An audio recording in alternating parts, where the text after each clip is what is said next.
The Island of the Fae by Edgar Allan Poe.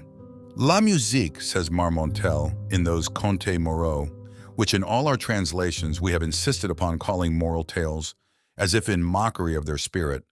La musique est le seul des talents qui jouissent de lui-même, tous les autres voulants des témoins. He here confounds the pleasure derivable from sweet sounds with the capacity for creating them. No more than any other talent is that for music susceptible of complete enjoyment, where there is no second party to appreciate its exercise. And it is only in common with other talents that it produces effects which may be fully enjoyed in solitude. The idea which the raconteur has either failed to entertain clearly or has sacrificed in its expression to his national love of point is doubtless the very tenable one that the higher order of music is the most thoroughly estimated when we are exclusively alone. The proposition in this form will be admitted at once by those who love the lyre for its own sake and for its spiritual uses. But there is one pleasure still within the reach of fallen mortality, and perhaps only one, which owes even more than does music to the accessory sentiment of seclusion. I mean the happiness experienced in the contemplation of natural scenery. In truth, the man who would behold aright the glory of God upon earth must in solitude behold that glory. To me at least the presence, not of human life only, but of life in any other form than that of the green things which grow upon the soil and are voiceless, is a stain upon the landscape, is at war with the genius of the scene. I love indeed to regard the dark valleys, and the gray rocks, and the waters that silently smile, and the forests that sigh in uneasy slumbers, and the proud watchful mountains that look down upon all.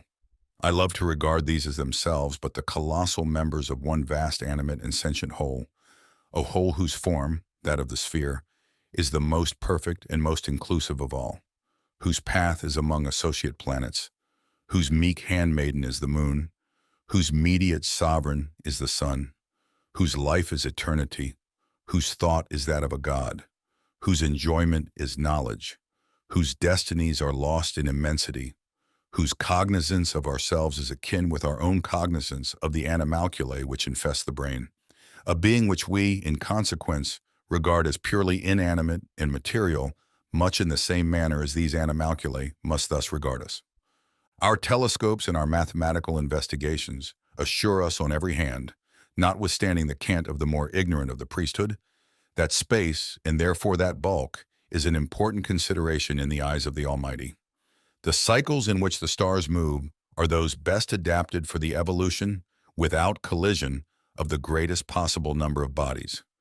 The forms of those bodies are accurately such as, within a given surface, to include the greatest possible amount of matter, while the surfaces themselves are so disposed as to accommodate a denser population than could be accommodated on the same surfaces otherwise arranged.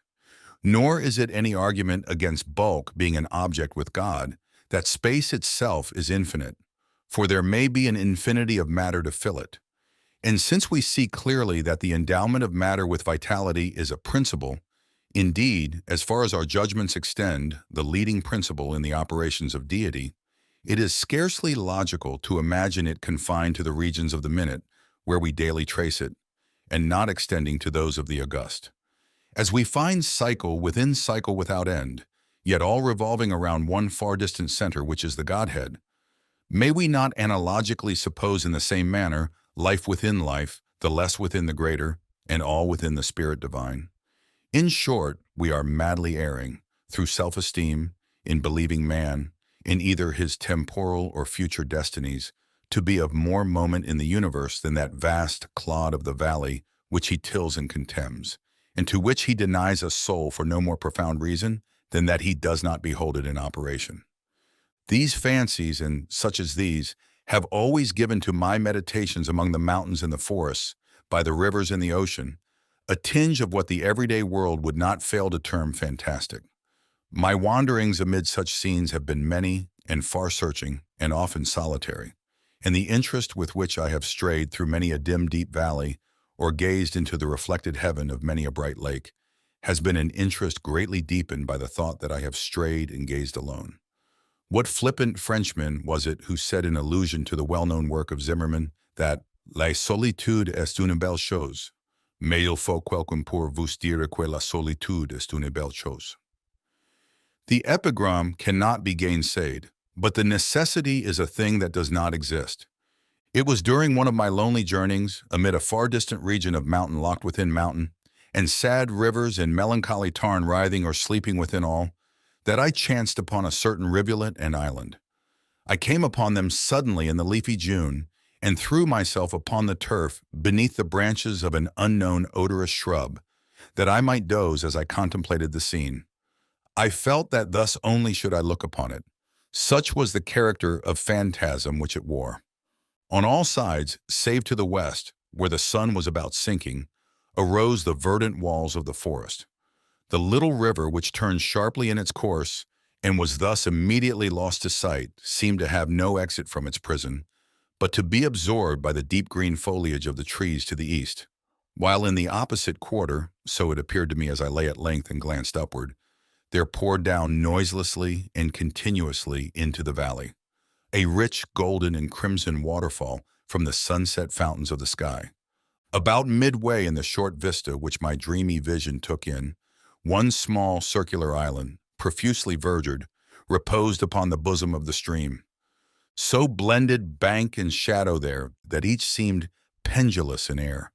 So mirror-like was the glassy water, that it was scarcely possible to say at what point upon the slope of the emerald turf its crystal dominion began.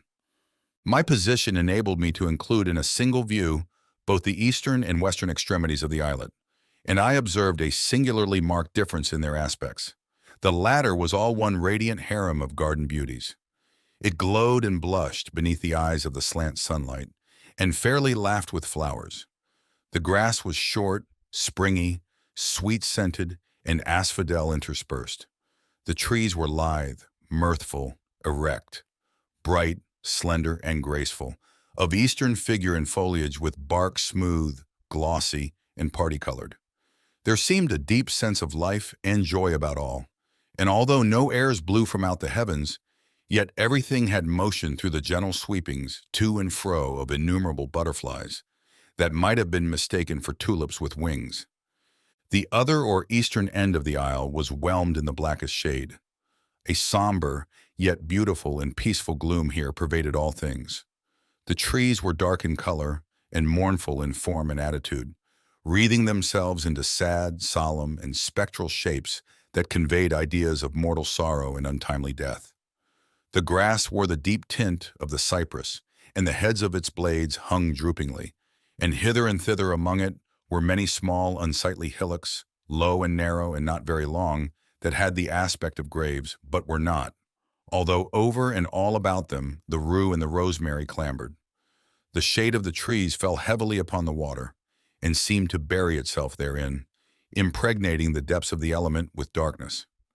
I fancied that each shadow, as the sun descended lower and lower, separated itself sullenly from the trunk that gave it birth, and thus became absorbed by the stream, while other shadows issued momently from the trees, taking the place of their predecessors thus entombed. This idea, having once seized upon my fancy, greatly excited it, and I lost myself forthwith in reverie. If ever island were enchanted, said I to myself, this is it. This is the haunt of the few gentle fays who remain from the wreck of the race. Are these green tombs theirs, or do they yield up their sweet lives as mankind yield up their own? In dying, do they not rather waste away mournfully, rendering unto God, little by little, their existence, as these trees render up shadow after shadow, exhausting their substance unto dissolution? What the wasting tree is to the water that imbibes its shade, growing thus blacker by what it preys upon, may not the life of the Fae be to the death which engulfs it? As I thus mused with half-shut eyes while the sun sank rapidly to rest, and eddying currents careered round and round the island, bearing upon their bosom large, dazzling, white flakes of the bark of the sycamore, flakes which, in their multiform positions upon the water, a quick imagination might have converted into anything it pleased.